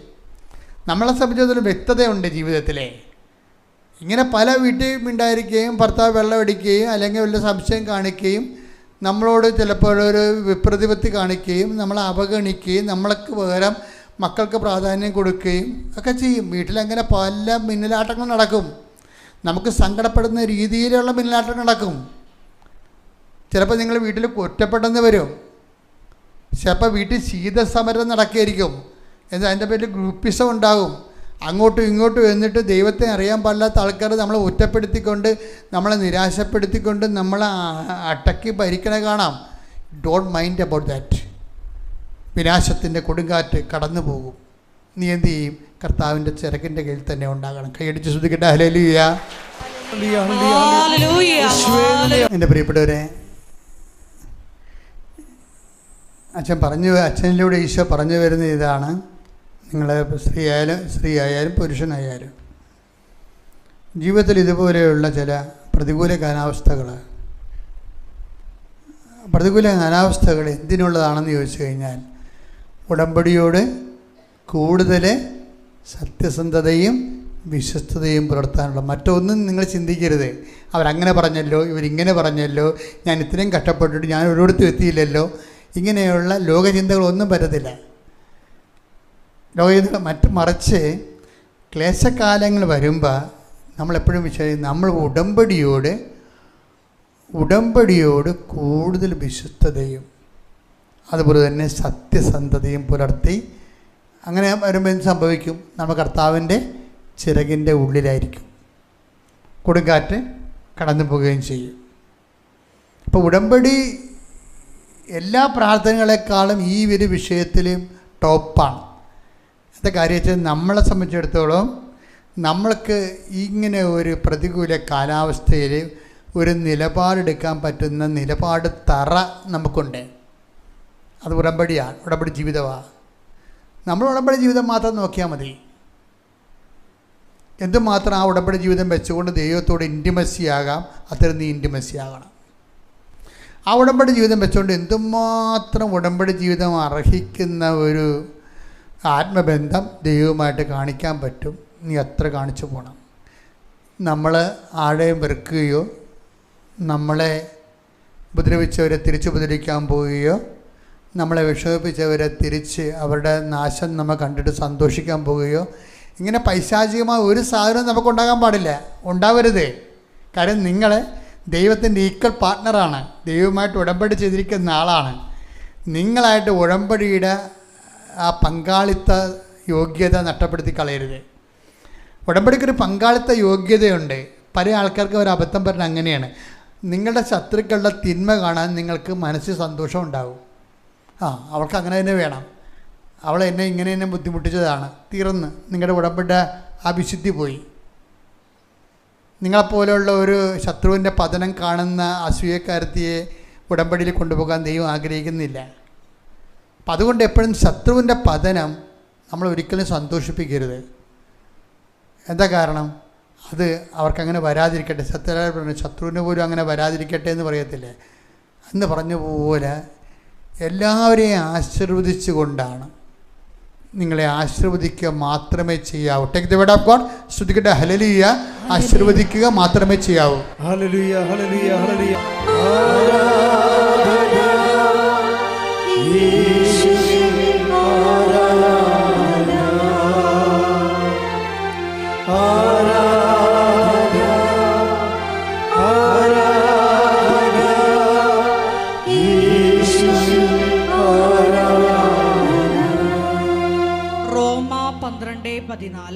റോമ 12:14 നിങ്ങളെ പീഡിപ്പിക്കുന്നവരെ അനുഗ്രഹിക്കുവിൻ, അനുഗ്രഹിക്കുകയല്ലാതെ ശപിക്കരുത്. ഇതാണ് വിഷയം. ഒരു ദൈവ പൈതലിൻ്റെ, ഉടമ്പടി പൈതലിൻ്റെ നിലപാട് അതാണ്. നിങ്ങളെ ഒന്നുകൂടി വായിച്ചേ. നിങ്ങളെ പീഡിപ്പിക്കുന്നവരെ അനുഗ്രഹിക്കുവിൻ, അനുഗ്രഹിക്കുകയല്ലാതെ ശപിക്കരുത്. അനുഗ്രഹിക്കുകയല്ലാതെ ശപിക്കുന്ന മനസ്സിൽ ഓർക്കത്തില്ല ചില ആൾക്കാർ. ആ മനസ്സിലുള്ള ഓർമ്മ പോലും നിങ്ങളുടെ ഉടമ്പടിയെ ബാധിക്കും. ഇപ്പോൾ എല്ലാത്തിലും മേലെ ഉടമ്പടി തന്നെയാണ് സംരക്ഷിക്കപ്പെടേണ്ടത്. നിങ്ങളുടെ ഉടമ്പടി ബന്ധമാണ് സംരക്ഷിക്കപ്പെടേണ്ടത്. വിനാശത്തിൻ്റെ കൊടുങ്കാറ്റ് പല രീതിയിൽ വന്നു പോകും. പക്ഷെ നിങ്ങളുടെ ചിറകിൻ്റെ കീഴിലാണെന്ന് ഉറപ്പുവരുത്തേണ്ടത് ആരാണ്? നമ്മൾ തന്നെയായിരിക്കും. കർത്താവിൻ്റെ ചിറകിൻ്റെ കീഴിലാണ് ഞാൻ ഉടമ്പടികളെ പാലിച്ചുകൊണ്ട്. നീത അങ്ങനെയാണ്. ഇത്രയും വലിയ വിനാശം കടന്നു പോകുമ്പോഴും അവൾ കർത്താവിൻ്റെ ചിറകിൻ്റെ കീഴിൽ തന്നെയാണ്. അതിൻ്റെ ടൈം കഴിയുമ്പോൾ കർത്താവ് അവളെ ലിഫ്റ്റ് ചെയ്യും. ഇങ്ങനെ എല്ലാ വിഷയങ്ങൾക്കും ഇങ്ങനെയാണ്. അതിനെല്ലാം കൃത്യമായ വചനങ്ങളുണ്ട്. അതിൻ്റെ ടൈം കഴിയുമ്പോൾ കർത്താവ് നിങ്ങളെ സെറ്റ് ചെയ്യുമെന്നുള്ളതാണ്. അതെല്ലാം വാഗ്ദാന പ്രകാരമാണ് നമ്മുടെ ജീവിതത്തിൽ നടക്കുന്നത്.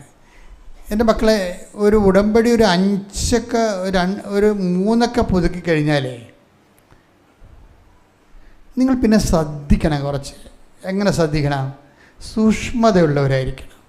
നമുക്ക് ചുറ്റും സംഭവിക്കുന്ന വിഷയങ്ങളെക്കുറിച്ച് ദൈവം ഒത്തിരി സംസാരിക്കുന്നുണ്ടാകാം.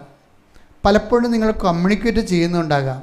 നിങ്ങൾ ഈ അലവലാതി പിടിച്ച മനസ്സ് കാരണം, അശ്രദ്ധയുള്ള മനസ്സ് കാരണം you are listen to it. നിങ്ങൾ അതിലേക്ക് ശ്രദ്ധിക്കണില്ല എന്നുള്ളതാണ് ഒരു അബദ്ധം എന്ന് പറയുന്നത്. കഴിഞ്ഞ ദിവസങ്ങളിൽ എനിക്ക് ഇഷ്ടപ്പെട്ടൊരു സാക്ഷ്യം വന്ന്, അത് പറഞ്ഞിരിക്കുന്നത് സിബിയാണ്. സിബി കൊല്ലത്തുനിന്ന്. പക്ഷെ അതിൻ്റെ സാക്ഷ്യത്തിൽ നല്ല സാക്ഷ്യമാണ്. ഈ സിബി ഷിജോയുടെ വിഷയം ഭയങ്കര രസമാണ്. നിതയുടെ വിഷയത്തെക്കാളും രസമെന്ന് വെച്ച് കഴിഞ്ഞാൽ, ഇപ്പം നിതയ്ക്കൊക്കെ അവൾക്ക് ഡിഗ്രിയൊക്കെ ഉണ്ട്, പഠിത്തമുണ്ട്, എക്സ്പീരിയൻസ് ഉണ്ട്. അപ്പോൾ എപ്പോഴായാലും ഒരു കോൺഫിഡൻസ്, എവിടെയെങ്കിലും കയറി പറ്റാൻ പറ്റുമോ എന്നുള്ള കോൺഫിഡൻസ്, ഒരു വിദൂര കോൺഫിഡൻസ് എങ്കിലും ഉണ്ടാവും. ഈ വിദൂര കോൺഫിഡൻസ് പോലും ഇല്ലാത്ത ഒരാളാണ് ഈ സിബി എന്ന് പറയുന്ന ആൾ. അവൾ ഭർത്താവിന് ചെറിയൊരു ജോലിയുണ്ട്, 2 കുഞ്ഞുങ്ങളൊക്കെ ആയി. ഈ 2 കുഞ്ഞുങ്ങളൊക്കെ ആയി കഴിയുമ്പോൾ കുഞ്ഞുങ്ങൾ വരെ ഈ ബ്രീഡിങ് ടൈം ഉണ്ടല്ലോ. അപ്പോൾ അവരാരും ജോലിക്ക് പോകാൻ ചിലർ ഇഷ്ടപ്പെടത്തില്ല.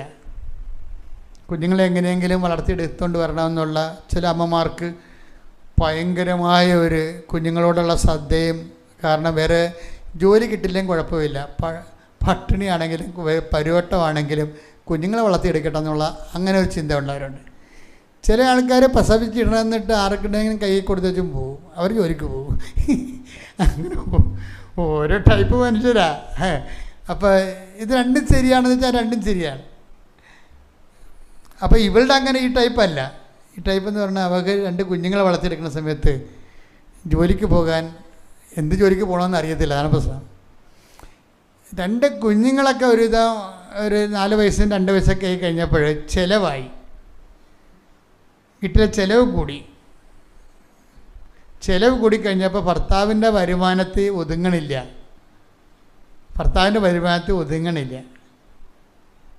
അപ്പോൾ അവൾക്ക് തോന്നി ന്യായവും സത്യവുമായിട്ടും ഈ കുഞ്ഞുങ്ങളെ വളർത്താനുള്ള ഉത്തരവാദിത്തം, ഭർത്താവിനെ സഹായിക്കാനുള്ള ബാധ്യത നമുക്കില്ലേ, എനിക്ക് കൂടി ജോലിക്ക് പോയാൽ കുടുംബം വലിയ പരിക്കില്ലാതെ പോകും.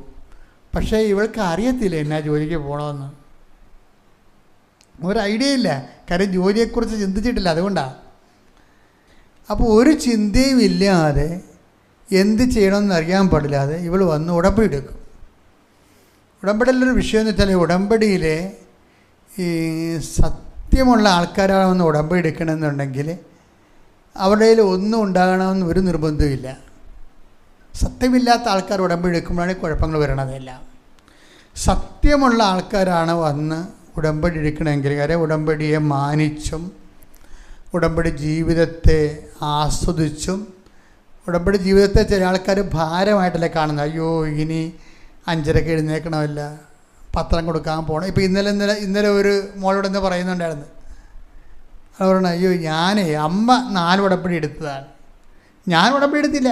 കാര്യം എന്തറിയാമോ, ഞാനോടത്ത് ഈ പത്രം എന്തിനാ കൊണ്ടു നടന്ന് കൊടുക്കണം, ആൾക്കാരെ കളിയാക്കത്തില്ലേ, അതുകൊണ്ട് ഞാൻ ഉടമ്പടി എടുത്തില്ല. അപ്പോൾ ചില ആൾക്കാർ ഉടമ്പടിക്ക് പിന്നെ അത് തന്നെയല്ലേ എനിക്കിങ്ങനെ 5:30 എഴുന്നേക്കാൻ പറ്റത്തില്ല, അപ്പോൾ അതുകൊണ്ട് ഞാൻ ഉടമ്പടി എടുത്തില്ല. അപ്പോൾ ചില ആൾക്കാർക്ക് ഉടമ്പടി ഭാരമായിട്ടും ചില ആൾക്കാർ വന്ന് കൃപാസനത്തിൻ്റെ പണി തരും, അതാണ് കുഴപ്പം. അവർക്ക് ഭാരമാണ്, അവർ ദൈവത്തെ പരീക്ഷിക്കാൻ പറ്റുന്നതാണ്. പരീക്ഷിച്ച് വരുമ്പോൾ എന്താ പ്രശ്നം എന്ന് വെച്ച് കഴിഞ്ഞാൽ, നിങ്ങൾ വരുമ്പോൾ തന്നെ മറ്റുള്ളവർ നിങ്ങൾ കാരണം സത്യസന്ധമായിട്ട് ചെയ്യുന്നവർക്ക് പോലും ഉതപ്പായിട്ട് വരും. ഇപ്പോഴവൾ ഗതികെട്ട് വന്ന് ഉടമ്പടി എടുത്തിട്ട് കാര്യം അമ്മയുടെ ഉടമ്പടി നിൽക്കണില്ല. ഇവളുടെ പല കാര്യങ്ങളും പരാജയപ്പെടുന്നു. ഇത്രയും നാൾ അവൾ ജീവിച്ചത് അമ്മയുടെ കെയർ ഓഫിലാണ്. അമ്മ അവൾക്ക് വേണ്ടി പ്രാർത്ഥിക്കുമല്ലോ. അപ്പോൾ അമ്മ പ്രാർത്ഥിച്ച എല്ലാ സാധനവും നടക്കാനുണ്ട് കാര്യങ്ങൾ. അതുകൊണ്ട് ഇവൾ അമ്മയുടെ ചിറകിൻ്റെ കീഴിൽ നിൽക്കുകയാണ് ശരിക്കും. അതുകൊണ്ട് അവൾക്ക് സ്വന്തമായിട്ട് ഉടമ്പടി എടുക്കാൻ താല്പര്യമില്ല. കാര്യം അമ്മയുടെക്ക് എന്ന് ഉടമ്പടി എടുത്തിട്ട് അവളുടെ കാര്യം നടക്കാനുണ്ട്. പക്ഷെ കുറച്ച് കഴിഞ്ഞപ്പോൾ ഒരു 10-22 വയസ്സായപ്പോൾ എല്ലാം ഈ മദറിൽ നിന്നുള്ള വരുമാനം എല്ലാം സ്റ്റോപ്പാക്കി ദൈവം. നിങ്ങൾക്കറിയാമല്ലേ, ഒരു ടൈം കഴിഞ്ഞാൽ അമ്മമാരുടെ ഔദാര്യത്തിൽ നിന്നുള്ള ആധ്യാത്മികത വർക്കൗട്ട് ചെയ്യത്തില്ല. അതിപ്പോൾ നിങ്ങൾക്ക് കൃപാസനത്തിൽ വരുമ്പോഴും മനസ്സിലാകും. അമ്മ കൊച്ചിനെക്കുറിച്ച് പറയുമ്പോൾ അവളെന്ത് ചെയ്യുന്നു ചോദിക്കും. ഞാൻ ഉടനെ ചോദിക്കും. അമ്മ കുട്ടിയെക്കുറിച്ച് പറയുമ്പോൾ അവൾ വീട്ടിലുണ്ട്, അപ്പോൾ തന്നെ ഇവരെ ഞാൻ സ്റ്റാമ്പ് ഒട്ടിച്ച് കൊറിയർ ചെയ്യും. വീട്ടിൽ പോയിക്കണം. കാരണം അവൾ വീട്ടിൽ കിടന്നുറങ്ങുകയാണ്, ഇതിന് അമ്മയെ തള്ളി വിട്ടിരിക്കുകയാണ്. അപ്പം ചോദിക്കും ഞാൻ. അപ്പം ഞാൻ ചോദിക്കുമ്പോൾ പിന്നെ ദൈവം ചോദിക്കത്തില്ലേ? തീർച്ചയായിട്ടും. അപ്പോൾ ഈ 10-20 അമ്മയുടെ കെയർ ഓഫിൽ ജീവിക്കുന്ന ആൾക്കാരൊക്കെ എത്രയും വേഗം ഷിഫ്റ്റ് ചെയ്യണം, നിങ്ങളുടെ കെയർ ഓഫിൽ വരണം. ദൈവമായിട്ടുള്ള ഇടപാടുകൾ നിങ്ങളുടെ കെയർ ഓഫിൽ വരണം. അപ്പോൾ ഇപ്പോൾ ഞാനീ പറഞ്ഞ മോളെന്ന് പറയുന്നത് അവൾക്ക് ഇപ്പോൾ അവളുടെ കെയർ ഓഫിലായി. അവൾ തന്നെ സ്വന്തം നിലയിൽ കർത്താവിനെ കണ്ടെത്തി അതിനകത്ത് ഇൻവെസ്റ്റ് ചെയ്ത് സത്യസന്ധമായിട്ട് ഉടമ്പടി മുന്നോട്ട് പോയി.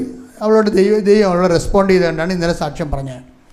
പക്ഷേ എന്തിനാ ആദ്യത്തെ ഘട്ടത്തിൽ ഇവരൊരു ഉഴപ്പ് മോഡലിലാണ് വരണത്. അപ്പോൾ നമ്മുടെ സമയം ഇങ്ങനെ പോയിക്കൊണ്ടിരിക്കുന്നേ ഉള്ളൂ. ഇനി നമ്മൾ കുറച്ച് വളരെ വെടിപ്പായി ദൈവതിരുസന്നിധിയിൽ കൃത്യമായി നിൽക്കുകയാണ്. ചിലർക്ക് പൊരിഞ്ഞ ദൈവസ്നേഹമായിരിക്കും. അവർക്ക് പണ്ടേ ദൈവസ്നേഹം ഉണ്ടാവും, ഉടമ്പടി എടുക്കുമ്പോൾ അത് കൂടും. ഈ ഞാൻ പറഞ്ഞ സിബിക്ക് അങ്ങനെയാണ്, ദൈവസ്നേഹം കൂടി.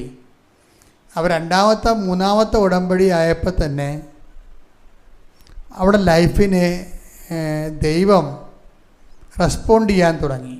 ഇവക്കൊരു ഐഡിയ ഇല്ല, എന്നാ ജോലിക്ക് പോകും, ആര് ജോലി തരും, എവിടെ ജോലി ചെയ്യുമെന്നൊക്കെ ഒന്നൊരു ഐഡിയ ഇല്ല. പക്ഷേ ഉടമ്പടി 3 പുതുക്കി കഴിഞ്ഞപ്പോൾ തന്നെ അവൾക്ക് ഏതെങ്കിലും വിദേശത്ത് പോകാമെന്നുള്ള ഒരു ഐഡിയ കിട്ടി. അപ്പോൾ അവൾ വിചാരിച്ചത് ഇസ്രയേലിൽ പോകാനാണ്. ഇസ്രയേലിൽ പോകാൻ മനസ്സിൽ വിചാരിച്ചാണ്. അപ്പം അങ്ങനെ മനസ്സിൽ വിചാരിച്ച് ഇസ്രയേൽ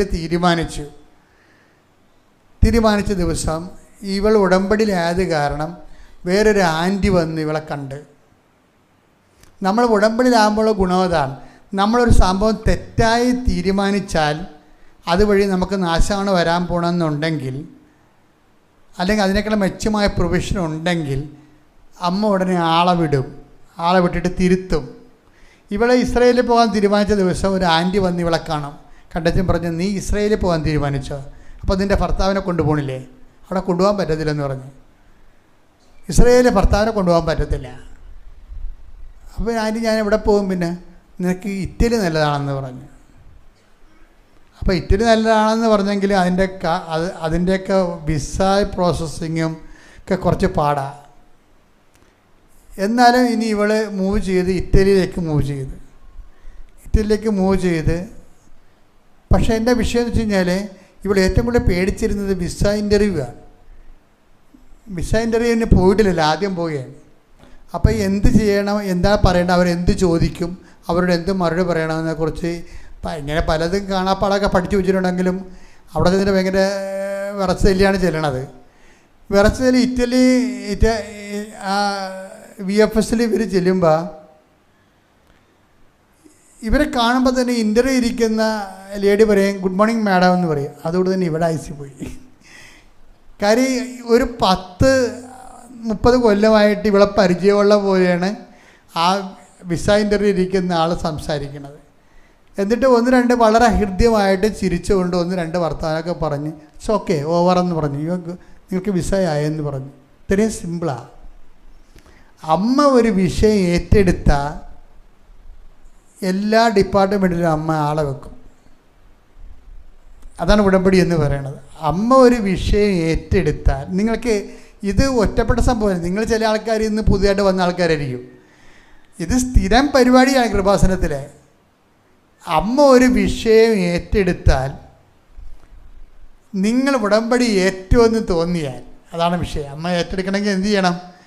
നിങ്ങൾ ഉടമ്പടി ഏറ്റെടുത്തെന്ന് അമ്മയ്ക്ക് തോന്നിയാൽ പിന്നെ നീ പോകുന്ന സ്ഥലങ്ങളിലെല്ലാം അമ്മയുടെ ആളായിരിക്കും വെക്കാൻ പോണത്. ഞാൻ ഇന്ന് ഓർക്കുന്നുണ്ട്, അമേരിക്ക ഇൻ്റർവ്യൂവിന് പോയ സമയത്ത്, അമേരിക്ക ഇൻ്റർവ്യൂവിന് പോയാൽ നമുക്ക് ഇരിക്കാൻ പോലും കസേര തരത്തില്ല അവർ. എന്നിട്ട് ഇവർ റോഡേ നിർത്തിയിരിക്കുകയാണ് ആൾക്കാർ.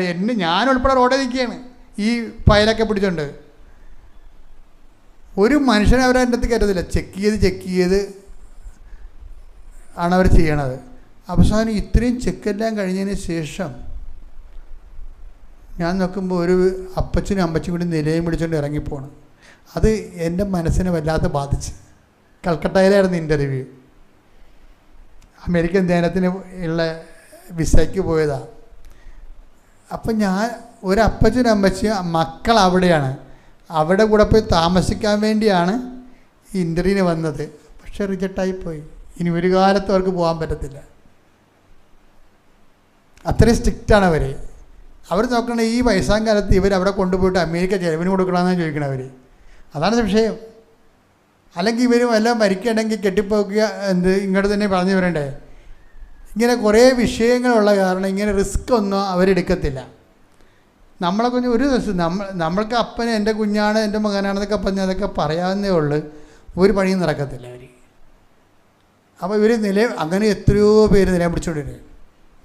ഞാനവിടെ ചെന്നപ്പോഴുണ്ട് എൻ്റെ കയ്യിൽ ഹോട്ടലിലാണ് എൻ്റെ പേപ്പർ കിടക്കണത്. ഞാൻ ധൃതിക്ക് വെളുപ്പിനെ ചാടിപ്പോകുന്നതാണ്. എൻ്റെ കയ്യിൽ നേരത്തെ ഈ ബ്ലൂ പ്രിൻ്റ് ചെയ്ത പേപ്പർ, തമ്പ് ഇംപ്രഷനൊക്കെ എടുത്ത പേപ്പർ എൻ്റെ കയ്യിലില്ല. അപ്പോൾ തന്നെ ഞാൻ അവിടുത്തെ പണിയായിപ്പോയെന്നു.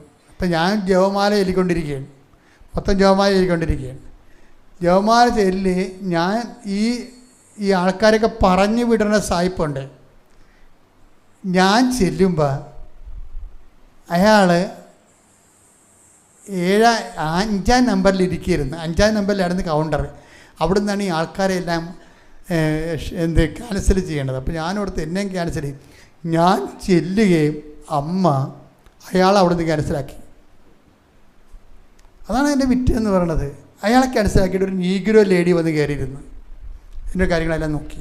എവിടെ താമസിക്കുന്നത്, അവിടെ പോയി എവിടെയാണ് താമസിക്കുന്നത്, ഒറ്റ ചോദ്യം. ഓക്കെ, 2 ആഴ്ച കഴിയട്ടെ, വിസ ഓക്കെ ആണെന്ന് പറയും. ഇത്രയും സ്പീഡാണ് സംഭവം. നമ്മൾ ഇതെല്ലാം ഈ വിഷയത്തിൽ ഇടപെട്ടാൽ ഡിപ്പാർട്ട്മെൻറ്റുകളെല്ലാം ഷിഫ്റ്റിംഗ് ഉണ്ടാവും, ചേഞ്ചിങ് ഉണ്ടാവും. ആർക്കും നമുക്കെതിരെ നിൽക്കാൻ പറ്റത്തില്ല. നിങ്ങൾ അതുപോലെ തന്നെയുള്ള കാർക്കശ്യം അമ്മ മാതാവ് നമ്മളോട് കാണിക്കണ അതേ കാർക്കശ്യം നിങ്ങൾ ദൈവത്തോട് കാണിക്കണം. അത്രേ ഉള്ളൂ പ്രശ്നം അതിൻ്റെ അകത്ത്. നമ്മളോട് ഇങ്ങനെയാണ് അമ്മ ചെയ്യണത്. നമ്മളെ സ്വന്തം അമ്മ ഈശോനെപ്പോലെ നമ്മളെ ജനിപ്പിച്ചതും പറഞ്ഞ് നടക്കുന്ന ആളാണ്. അതുകൊണ്ട് തന്നെ നമ്മുടെ കാര്യത്തിൽ ഒരു കോംപ്രമൈസും അമ്മ ചെയ്യത്തില്ല. പക്ഷെ നമ്മൾ ഈ ഉടമ്പടി വഴി അമ്മയ്ക്കൊരു ബോധ്യം കൊടുക്കണം. എന്താണ്? നമ്മളെ സത്യസന്ധമായിട്ടാണ് ഉടമ്പടിയിൽ ദൈവത്തോട് ഇടപെടണമെന്ന് തോന്നിക്കഴിഞ്ഞാൽ ബാക്കി കാര്യങ്ങളെല്ലാം അമ്മ സെറ്റ് ചെയ്തോളൂ. നമ്മൾ സെറ്റ് ചെയ്യേണ്ട ഒരാവശ്യമില്ല. ഇവളുടെ ഇൻ്റർവ്യൂ കഴിഞ്ഞു, ഈ സിബിയുടെ ഇൻ്റർവ്യൂ കഴിഞ്ഞു. 1 മാസമായിട്ടും പക്ഷേ റിസൾട്ടൊന്നുമില്ല. കൊല്ലത്ത് നിന്ന് കൃപാസനത്തിലോട്ട് വരികയാണോ, 5ാമത്തെ ഉടമ്പടി പുതുക്കാൻ വേണ്ടി വരികയാണ്. കായംകുളത്ത് എത്തിയപ്പോൾ 2 ജപമാല തീർന്ന്. ജപമാല എല്ലിക്കൊണ്ട് പോരുകയാണ് ബസ്സിൽ. കായംകുളത്ത് എത്തിയപ്പോൾ 2 ജപമാല തീർന്നപ്പോൾ അവൾ അമ്മയോട് ചോദിച്ചു, അമ്മേ 1 മാസമായിട്ട് ഒരു ഐഡിയയും ഇല്ല, ഒരു റെസ്പോൺസും ഇല്ല, ഒരു റിപ്ലൈയും ഇല്ല, എന്ന് പോകാൻ പറ്റും അമ്മേ എന്ന് ചോദിച്ചു. അപ്പോൾ ഇവളിങ്ങനെ പുറത്തോട്ട് നോക്കിയപ്പോൾ മേഘങ്ങളിൽ കുറേ എഴുത്തുകൾ. അപ്പോൾ ഉടനെ അടുത്തിരിപ്പുണ്ടായിരുന്നു. ചേച്ചി ആകാശത്ത് എന്തോ കാണുന്നുണ്ട്, ചേച്ചി എല്ലാം കാണുന്നുണ്ടോ? അപ്പോൾ ചേച്ചി പറഞ്ഞ് അത് 7:23. ഞാനും 7:23 കാണുന്നത്. അവളുടെ സാക്ഷ്യം എന്താണെന്നറിയാവോ? അന്ന് എൻ്റെ വിസ അടിച്ചു, പാസ്പോർട്ടിൻ്റെ 7-ാം പേജിൽ ഞാൻ പോകുന്നത് ജൂൺ 23-ാം തീയതിയാണ്. ഇത്രയും സ്പീഡാണ്. ഇതാണ് ഉടമ്പടി എന്ന് പറയണത്. ഇതാണ് ഉടമ്പടി. അതായത് നമ്മൾ ലോകം ഉണ്ടായിട്ട് ഇത്രയും വൃത്തിയായിട്ട് മനുഷ്യൻ്റെ ജീവിത പ്രശ്നങ്ങളോട് അക്ഷരം കൊണ്ടും വാക്കുകൊണ്ടും ശബ്ദം കൊണ്ടും ദൈവം ഇങ്ങനെ കമ്മ്യൂണിക്കേറ്റ് ചെയ്തൊരു ചരിത്രമില്ല. അത്രയും സുന്ദരമാണ് സംഭവം. ഞാൻ അച്ഛൻ നിങ്ങളോട് പറയുമ്പോഴത് എൻ്റെ മക്കളെ കുറച്ചുകൂടി ഒരു സത്യസന്ധതയും വിശ്വസ്തതയും കാണിച്ച് ഉടമ്പടി ഒരു വലിയ വിഷയം. നിങ്ങളുടെ ജോലിയെക്കാളും ഉടമ്പടി നിയോഗത്തെക്കാളും ഉടമ്പടിയാണ്. എന്തിനാണ് ഇപ്പോൾ ഇന്നലെ ഒരു മോളിവിടെ പറയായിരുന്നു, ഞാൻ എൻ്റെ ജീവിതകാലം ഇനി ഉടമ്പടിക്ക് വേണ്ടിയാണ് ജീവിക്കണമെന്ന്. ഇന്നലത്തെ സാക്ഷ്യം അതായിരുന്നു. അവസാനത്തെ, ഞാൻ എൻ്റെ ജീവിതകാലം ഇനി ഉടമ്പടിക്ക് വേണ്ടിയാണ് ജീവിക്കുന്നത്. എന്തിനാണ് ജീവിക്കണത്? ദൈവമായിട്ട് ഉടമ്പടി ചെയ്ത് ജീവിക്കാനാണ്.